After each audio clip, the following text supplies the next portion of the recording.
ನನ್ನ ಪ್ರೀತಿಯ ವಿದ್ಯಾರ್ಥಿಗಳಿಗೆ ನಮಸ್ಕಾರ. ಇವತ್ತಿನ ಕ್ಲಾಸ್ ಯಾವ್ದಪ್ಪ ಅಂದ್ರೆ ರಾಷ್ಟ್ರಗೀತೆ. ವಿದ್ಯಾರ್ಥಿಗಳೇ, ರಾಷ್ಟ್ರಗೀತೆ ನಮ್ಮ ಸಂವಿಧಾನದಲ್ಲಿ ತುಂಬಾ ಇಂಪಾರ್ಟೆಂಟ್, ಅದೇ ರೀತಿ ನಮ್ಮ ದೇಶಕ್ಕೆ ಕೂಡ ತುಂಬಾ ಇಂಪಾರ್ಟೆಂಟ್ ಆದ ಅಂಶ ವಿದ್ಯಾರ್ಥಿಗಳೇ. ಯಾಕಂದ್ರೆ ರಾಷ್ಟ್ರಗೀತೆ ಪ್ರತಿಯೊಂದು ದೇಶಕ್ಕೂ ತನ್ನದೇ ಆದ ರಾಷ್ಟ್ರಗೀತೆ ಇರುತ್ತೆ ವಿದ್ಯಾರ್ಥಿಗಳು. ಅದೇ ರೀತಿ Bangladesh, Pakistan, Australia, England, Canada, ಅದೇ ರೀತಿ ನಮ್ಮ ಭಾರತ ದೇಶಕ್ಕೆ ಕೂಡ ಒಂದು ರಾಷ್ಟ್ರಗೀತೆ ಇದೆ ವಿದ್ಯಾರ್ಥಿಗಳೇ. ಅದೇ ರೀತಿ ವಿದ್ಯಾರ್ಥಿಗಳೇ, ಭಾರತ ದೇಶದ ರಾಷ್ಟ್ರಗೀತೆ ಯಾವ್ದಪ್ಪ ಅಂದ್ರೆ ಜನಗಣಮನ. ಯಾವ್ದಪ್ಪ ಅಂದ್ರೆ ಜನಗಣಮನ. ವಿದ್ಯಾರ್ಥಿಗಳೇ, ನಾವು ನಮ್ಮ ರಾಷ್ಟ್ರಗೀತೆ ಆಡುವಾಗ ನಮ್ಮ ಒಂದು ದೇಹದಲ್ಲಿ ಧೈರ್ಯ, ತ್ಯಾಗ, ಶಾಂತಿ, ಸಮೃದ್ಧಿ ಇವೆಲ್ಲವನ್ನು ನಮ್ಮ ಮುಖದಲ್ಲಿ ಕಾಣುತ್ತೇವೆ ವಿದ್ಯಾರ್ಥಿಗಳು. ಯಾಕಂದ್ರೆ ಅಷ್ಟು ಅದ್ಭುತವಾದ ನಮ್ಮ ರಾಷ್ಟ್ರಗೀತೆ ವಿದ್ಯಾರ್ಥಿಗಳು. ಅದೇ ರೀತಿ ರಾಷ್ಟ್ರಗೀತೆ, ಈ ರಾಷ್ಟ್ರಗೀತೆಯನ್ನು ಬರೆದವರು ಯಾರಪ್ಪ? ರಾಷ್ಟ್ರಗೀತೆಯನ್ನು ಬರೆದವರು ಯಾರಪ್ಪ ಅಂದ್ರೆ ರವೀಂದ್ರನಾಥ್ ಟ್ಯಾಗೋರ್ ವಿದ್ಯಾರ್ಥಿಗಳೇ. ರವೀಂದ್ರನಾಥ್ ಟ್ಯಾಗೋರ್ ರಾಷ್ಟ್ರಗೀತೆಯನ್ನು ಬರೆದವರು ಯಾರಪ್ಪ ಅಂದ್ರೆ ರವೀಂದ್ರನಾಥ್ ಟ್ಯಾಗೋರ್. ರಾಷ್ಟ್ರಗೀತೆ ಯಾವ್ದಪ್ಪ ಅಂದ್ರೆ ಜನಗಣಮನ. ಜನಗಣಮನ ವಿದ್ಯಾರ್ಥಿಗಳೇ, ರಾಷ್ಟ್ರಗೀತೆ ಯಾವ್ದಪ್ಪ ಅಂದ್ರೆ ಜನಗಣಮನ. ಈ ಒಂದು ಜನಗಣಮನ ಎಷ್ಟು ಸಾಲುಗಳನ್ನು ಒಳಗೊಂಡಿದೆಪ್ಪ ಅಂದ್ರೆ 13 ಸಾಲುಗಳಿಂದ ಕೂಡಿದೆ. 13 ಸಾಲುಗಳಿಂದ ನಮ್ಮ ರಾಷ್ಟ್ರಗೀತೆ ಕೂಡಿದೆ. ತುಂಬಾ ಇಂಪಾರ್ಟೆಂಟ್ ವಿದ್ಯಾರ್ಥಿಗಳೇ, ಎಕ್ಸಾಮ್ ಅಲ್ಲಿ ಕೇಳಿದ್ದಾರೆ. ಅದೇ ರೀತಿ ವಿದ್ಯಾರ್ಥಿಗಳೇ, ನಮ್ಮ ರಾಷ್ಟ್ರಗೀತೆ ಸಂವಿಧಾನ ಅಥವಾ ನಮ್ಮ ಭಾರತದ ಸರ್ಕಾರ ಯಾವಾಗ ಅಳವಡಿಸಿಕೊಳ್ಳಲಾಗಿದೆಪ್ಪ ಅಂದ್ರೆ 1950 ಜನವರಿ 24. 1950 ಜನವರಿ 24.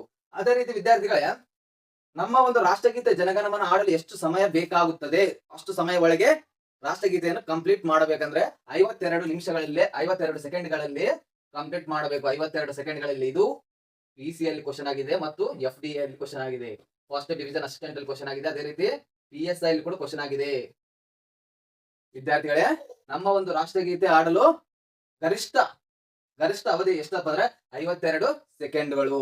52 ಸೆಕೆಂಡ್ಗಳ ಒಳಗೆ ನಮ್ಮ ರಾಷ್ಟ್ರಗೀತೆ ಆಡಬೇಕು.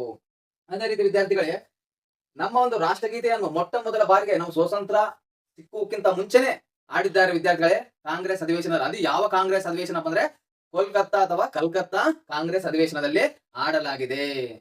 ನೋಡ್ರಿ, 1911 ಡಿಸೆಂಬರ್ 27ರಂದು ಕಲ್ಕತ್ತಾ ಕಾಂಗ್ರೆಸ್ ಅಧಿವೇಶನದಲ್ಲಿ ಆಡಲಾಗಿದೆ. ಮೊಟ್ಟ ಮೊದಲ ಬಾರಿಗೆ ನಮ್ಮ ರಾಷ್ಟ್ರಗೀತೆಯನ್ನು ಎಲ್ಲಿ ಆಡಲಾಗಿದೆಪ್ಪ ಅಂದ್ರೆ 1911 ಡಿಸೆಂಬರ್ 27ರಂದು ಕಲ್ಕತ್ತಾ ಕಾಂಗ್ರೆಸ್ ಅಧಿವೇಶನದಲ್ಲಿ ಆಡಲಾಗಿದೆ ನಮ್ಮ ಒಂದು ರಾಷ್ಟ್ರಗೀತೆಯನ್ನು ವಿದ್ಯಾರ್ಥಿಗಳೇ. ಆಡಿದವರ ಹೆಸರು ಕೂಡ ಕೇಳಿದ್ದಾರೆ ಎಕ್ಸಾಮ್ ಅಲ್ಲಿ. UPSC union public service commission. ಎಲ್ಲಿ ಕೇಳಿದಾರಪ್ಪ? UPSC union public service commission. Union public service commission. ವಿದ್ಯಾರ್ಥಿಗಳೇ, ನಮ್ಮ ಒಂದು ರಾಷ್ಟ್ರಗೀತೆಯನ್ನು ಮೊಟ್ಟ ಮೊದಲ ಬಾರಿಗೆ ತನ್ನ ಒಂದು ಕಂಠದಿಂದ ಆಡಿದ ಒಬ್ಬ ಮಹಿಳೆ ಯಾರಪ್ಪ ಅಂದ್ರೆ ಸರಳಾದೇವಿ ಚೌಧುರಾಣಿ. ವಿದ್ಯಾರ್ಥಿಗಳ ಸರಳಾದೇವಿ ಚೌಧುರಾಣಿ ವಿದ್ಯಾರ್ಥಿಗಳೇ. ಇವರು 1911 ಕಾಂಗ್ರೆಸ್ ಅಧಿವೇಶನದಲ್ಲಿ 1911ರಲ್ಲಿ ಕಾಂಗ್ರೆಸ್ ಅಧಿವೇಶನ ಕೋಲ್ಕತ್ತಾದಲ್ಲಿ ಆಡಲಾಗಿದೆ. ವಿದ್ಯಾರ್ಥಿಗಳು. ಇದು ಕೇಳಿದ್ದಾರೆ ಎಕ್ಸಾಮ್ ಅಲ್ಲಿ, ಸಾಕಷ್ಟು ಎಕ್ಸಾಮ್ ಅಲ್ಲಿ ರಿಪೀಟ್ ಆದ ಕ್ವಶನ್ ವಿದ್ಯಾರ್ಥಿಗಳೇ. ನಮ್ಮ ಒಂದು ರಾಷ್ಟ್ರಗೀತೆಯನ್ನು ಮೊಟ್ಟ ಮೊದಲ ಬಾರಿಗೆ ಆಡಿದ ವ್ಯಕ್ತಿ ಅಥವಾ ಮಹಿಳೆ ಯಾರಪ್ಪ ಅಂದ್ರೆ ಸರಳಾದೇವಿ ಚೌಧುರಾಣಿ ವಿದ್ಯಾರ್ಥಿಗಳೇ. ಅದೇ ರೀತಿ ಯಾವ ಕಾಂಗ್ರೆಸ್ ಅಲ್ಲಪ್ಪ ಅಂದ್ರೆ ಕಲ್ಕತ್ತಾ ಕಾಂಗ್ರೆಸ್ ಅಧಿವೇಶನದಲ್ಲಿ ಆಡಲಾಗಿದೆ. ಎಷ್ಟರಲ್ಲಪ್ಪ ಅಂದ್ರೆ 1911 ವಿದ್ಯಾರ್ಥಿಗಳೇ. ಡಿಸೆಂಬರ್ 27 ಡೇಟ್ ಕೂಡ ತುಂಬಾ ಮುಖ್ಯ ವಿದ್ಯಾರ್ಥಿಗಳೇ. 1911 ಡಿಸೆಂಬರ್ 27ರಂದು ಆಡಲಾಗಿದೆ. ಅದೇ ರೀತಿ ನಮ್ಮ ದೇಶದ ರಾಷ್ಟ್ರಗೀತೆ ಜನಗಣಮನ ಎಷ್ಟು ಸಾಲುಗಳನ್ನು ಒಳಗೊಂಡಿದೆ? ಎಕ್ಸಾಮ್ ಅಲ್ಲಿ ಕೇಳಿದ್ದಾರೆ. 13 ಸಾಲುಗಳನ್ನು ಒಳಗೊಂಡಿದೆ. 13 ಸಾಲುಗಳನ್ನು ಒಳಗೊಂಡಿದೆ ವಿದ್ಯಾರ್ಥಿಗಳೇ. ಅದೇ ರೀತಿ ನಮ್ಮ ಒಂದು ರಾಷ್ಟ್ರಗೀತೆ ಜನಗಣಮನವನ್ನು ಬರೆದ ಯಾರಪ್ಪ ಅಂದ್ರೆ ರವೀಂದ್ರನಾಥ್ ಟ್ಯಾಗೋರ್. ಆ ರಾಷ್ಟ್ರಗೀತೆಯನ್ನು ಹಿಂದಿಯಿಂದ ಉರ್ದುಗೆ ಭಾಷಾಂತರ ಮಾಡಿದವರು ಯಾರಪ್ಪ? ಎಕ್ಸಾಮ್ ಅಲ್ಲಿ ಕೇಳಿದ್ದಾರೆ. ಹಿಂದಿಯಿಂದ ಉರ್ದುಗೆ ಭಾಷಾಂತರ ಮಾಡಿದವರು ಯಾರು? ರಾಷ್ಟ್ರಗೀತೆಯನ್ನು, ಭಾರತ ದೇಶದ ರಾಷ್ಟ್ರಗೀತೆಯನ್ನು ಹಿಂದಿನಿಂದ ಉರ್ದುಗೆ ಮಾಡಿದ ವ್ಯಕ್ತಿ ಯಾರಪ್ಪ ಅಂದ್ರೆ, ಹಿಂದಿನಿಂದ ಉರ್ದು ಭಾಷೆಗೆ ಭಾಷಾಂತರ ಮಾಡಿದ ವ್ಯಕ್ತಿ ಯಾರಪ್ಪ ಅಂದ್ರೆ ಅಬಿದ್ ಅಲಿ ವಿದ್ಯಾರ್ಥಿಗಳೇ. ಅಬಿದ್ ಅಲಿ. ಇದು CS ಅಲ್ಲಿ ಕ್ವಶನ್ ಆಗಿದೆ ನನ್ನ ಪ್ರೀತಿಯ ವಿದ್ಯಾರ್ಥಿಗಳೇ. ಕರ್ನಾಟಕ ಅಡ್ಮಿನಿಸ್ಟ್ರೇಟಿವ್ ಸರ್ವಿಸ್ ಅಲ್ಲಿ ಕ್ವಶನ್ ಆಗಿದೆ. ವಿದ್ಯಾರ್ಥಿಗಳೇ. ಹಿಂದಿ ಭಾಷೆಯಿಂದ ಉರ್ದು ಭಾಷೆಗೆ ಭಾಷಾಂತರ ಮಾಡಿದ ವ್ಯಕ್ತಿ ಯಾರು? ಅಬಿದ್ ಅಲಿ ವಿದ್ಯಾರ್ಥಿಗಳೇ. ಅಬಿದ್ ಅಲಿ. ಅದೇ ರೀತಿ ವಿದ್ಯಾರ್ಥಿಗಳೇ, ನಮ್ಮ ಒಂದು ರವೀಂದ್ರನಾಥ್ ಟ್ಯಾಗೋರ್ ಅವರು ಭಾರತ ದೇಶಕ್ಕೆ ಒಂದೇ ರಾಷ್ಟ್ರಗೀತ ಬರೆಯಲಿಲ್ಲ ವಿದ್ಯಾರ್ಥಿ, ಇನ್ನೊಂದು ದೇಶಕ್ಕೆ ಕೂಡ ರಾಷ್ಟ್ರಗೀತ ಬರೆದಿದ್ದಾರೆ. ಅಷ್ಟೊಂದು ಉನ್ನತವಾದ ವ್ಯಕ್ತಿ ವಿದ್ಯಾರ್ಥಿ. ಅದೇ ರೀತಿ ಅಷ್ಟೊಂದು ಬುದ್ಧಿವಂತ ವ್ಯಕ್ತಿ ಎಂದು ಕೂಡ ಅವರನ್ನು ಕರೆಯುತ್ತೇವೆ. ಅದೇ ರೀತಿ ವಿದ್ಯಾರ್ಥಿಗಳು, ಅವರನ್ನು ನಾವು ಗುರುದೇವ ಎಂದು ಕೂಡ ಕರೆಯುತ್ತೇವೆ. ಗುರುದೇವ ಎಂಬ ಬಿರುದು ಯಾರಿಗಿದೆಪ್ಪ ಅಂದ್ರೆ ರವೀಂದ್ರನಾಥ್ ಟ್ಯಾಗೋರ್. ಗುರುದೇವ ಎಕ್ಸಾಮ್ ಅಲ್ಲಿ ಕೇಳಿದ್ದಾರೆ.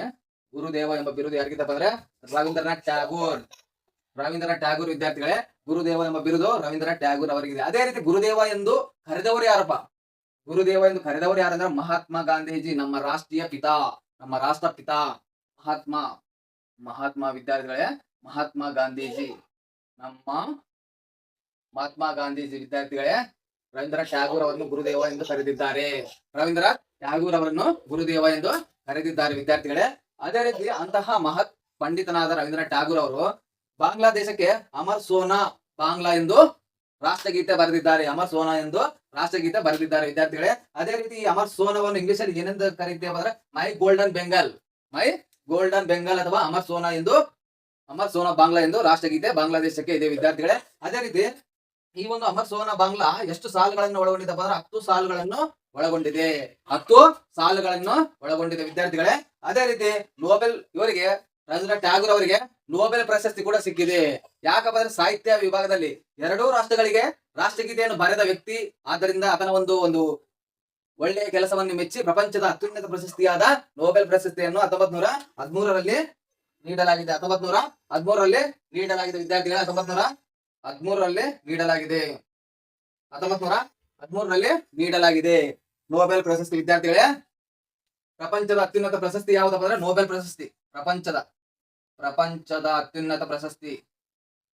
ಅತ್ಯುನ್ನತ ಪ್ರಶಸ್ತಿ ಯಾವ್ದಪ್ಪ? ನೊಬೆಲ್ ಪ್ರಶಸ್ತಿ. ಅದೇ ರೀತಿ ಭಾರತದ ಅತ್ಯುನ್ನತ ಪ್ರಶಸ್ತಿ ಯಾವ್ದಪ್ಪ ಅಂದ್ರೆ ಭಾರತ ರತ್ನ ವಿದ್ಯಾರ್ಥಿಗಳೇ.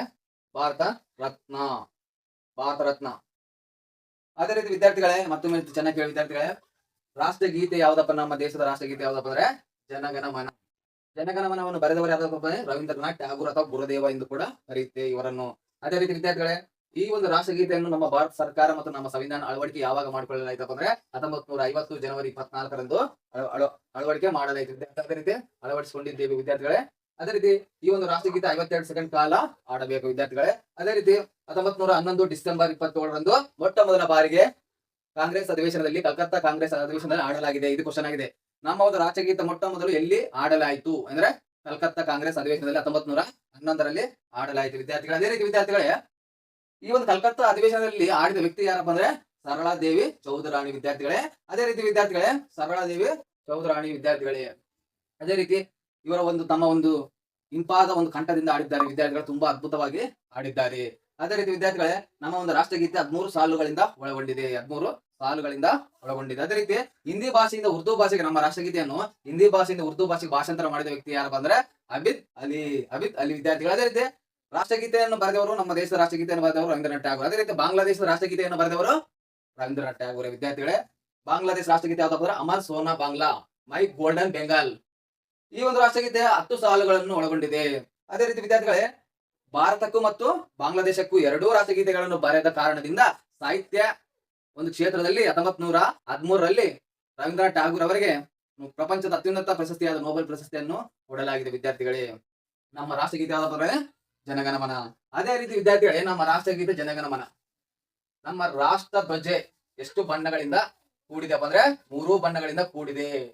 ಕೇಸರಿ ಬಿಳಿ ಹಸಿರು ವಿದ್ಯಾರ್ಥಿ. ಅದೇ ರೀತಿ ನಮ್ಮ ರಾಷ್ಟ್ರೀಯ ಪ್ರಾಣಿ ಯಾವ್ದಪ್ಪ ಅಂದ್ರೆ ನಮ್ಮ ರಾಷ್ಟ್ರೀಯ ಪ್ರಾಣಿ, ನಮ್ಮ ರಾಷ್ಟ್ರೀಯ ಮರ, ನಮ್ಮ ರಾಷ್ಟ್ರೀಯ ಭಾಷೆ, ಅದೇ ರೀತಿ ನಮ್ಮ ರಾಷ್ಟ್ರೀಯ ಹೂ ಎಲ್ಲ ಎಕ್ಸಾಮ್ ಅಲ್ಲಿ ಕೇಳಿದ್ದಾರೆ ವಿದ್ಯಾರ್ಥಿಗಳೇ. ಅದೇ ರೀತಿ ನಮ್ಮ ಭಾರತ ದೇಶದ ಒಟ್ಟು ಭೌಗೋಳಿಕ ಸ್ಥಾನ ಎಷ್ಟಪ್ಪ ಅನ್ನೋದು ಕೂಡ ಎಕ್ಸಾಮ್ ಅಲ್ಲಿ ಕೇಳಿದ್ದಾರೆ ವಿದ್ಯಾರ್ಥಿಗಳೇ. ಅದೇ ರೀತಿ ನಮ್ಮ ಭಾರತ ದೇಶದ ರಾಜಧಾನಿ ಕೂಡ ಕೇಳಿದ್ದಾರೆ ಹಲವಾರು ಎಕ್ಸಾಮ್ ಅಲ್ಲಿ. ನಮ್ಮ ದೆಹಲಿಯ ಬಗ್ಗೆ, ನಮ್ಮ ದೆಹಲಿಯಲ್ಲಿರುವ ಸ್ಥಳಗಳ ಬಗ್ಗೆ ಕೂಡ ನಮಗೆ ಗೊತ್ತಿರಬೇಕು ವಿದ್ಯಾರ್ಥಿಗಳು. ಅದೇ ರೀತಿ ರವೀಂದ್ರನಾಥ್ ಟ್ಯಾಗೂರ್ ಅವರು ತುಂಬಾ ಒಳ್ಳೆಯ ವ್ಯಕ್ತಿ ವಿದ್ಯಾರ್ಥಿಗಳೇ. ಇವರಿಗೆ ನೊಬೆಲ್ ಪ್ರಶಸ್ತಿ ಯಾವಾಗ ಸಿಕ್ಕಿದೆ ಅಂದ್ರೆ 1913ರಲ್ಲಿ ಸಿಕ್ಕಿದೆ. 1913ರಲ್ಲಿ ಸಿಕ್ಕಿದೆ. ಅದೇ ರೀತಿ ರವೀಂದ್ರನಾಥ್ ಅವರ ತಮ್ಮ ಸತ್ಯೇಂದ್ರನಾಥ್ ಟ್ಯಾಗೂರ್ ಇವರು ಕೂಡ IPS Indian civil service, Indian police service IPS ಈ ಸಿವಿಲ್ ಎಕ್ಸಾಮ್ ಗಳನ್ನು ಕೂಡ ಪಾಸ್ ಮಾಡಿದ್ದಾರೆ ವಿದ್ಯಾರ್ಥಿಗಳೇ. ಇಂಡಿಯನ್ ಪೊಲೀಸ್ ಸರ್ವಿಸ್ IPS ಅನ್ನು ಕೂಡ ಈ ಸಿವಿಲ್ ಸರ್ವಿಸ್ ಅನ್ನು ಕೂಡ ಪಾಸ್ ಮಾಡಿದ್ದಾರೆ ವಿದ್ಯಾರ್ಥಿ ಸತ್ಯೇಂದ್ರನಾಥ್ ಟ್ಯಾಗೂರ್ ಅವರು. ಅದೇ ರೀತಿ ವಿದ್ಯಾರ್ಥಿಗಳ ಇವತ್ತಿನ ಟಾಪಿಕ್ ತುಂಬಾ ಇಂಪಾರ್ಟೆಂಟ್ ಟಾಪಿಕ್ ಇದ್ದಾಗ ರಾಷ್ಟ್ರಗೀತೆ ಮೇಲೆ ಅನೇಕ ಎಕ್ಸಾಮ್ ಅಲ್ಲಿ ಪದೇ ರಿಪೀಟ್ ಆಗುತ್ತಾ ಇವೆ. ಅದೇ ರೀತಿ ಈ ಟಾಪಿಕ್ ನಮ್ಮ ಎಕ್ಸಾಮ್ ದೃಷ್ಟಿಯಲ್ಲಿ ಮಾತ್ರ ಅಲ್ಲ ವಿದ್ಯಾರ್ಥಿ, ಪ್ರತಿ ಪ್ರಜೆಗೂ ಗೊತ್ತಿರಬೇಕಾದ ಅಂಶ ವಿದ್ಯಾರ್ಥಿಗಳು. ನಮ್ಮ ರಾಷ್ಟ್ರಗೀತೆ ಬಗ್ಗೆ ಭಾರತದಲ್ಲಿ ಪ್ರತಿ ಪ್ರಜೆಗೂ ಗೊತ್ತಿರಬೇಕಾದ ಅಂಶ ವಿದ್ಯಾರ್ಥಿಗಳು. ನಮ್ಮ ರಾಷ್ಟ್ರಗೀತೆ ಬಗ್ಗೆ ಎಲ್ಲರಿಗೂ ಗೊತ್ತಿರಬೇಕು ವಿದ್ಯಾರ್ಥಿಗಳು. ಭಾರತ ಪ್ರಜೆಗಳಾದ ಎಲ್ಲರಿಗೂ ಗೊತ್ತಿರಬೇಕಾದ ಅಂಶ ವಿದ್ಯಾರ್ಥಿಗಳೇ. ಇಲ್ಲಿಗೆ ಈ ಒಂದು ರಾಷ್ಟ್ರಗೀತೆಯ ಟಾಪಿಕ್ ಮುಕ್ತಾಯವಾಗುತ್ತದೆ.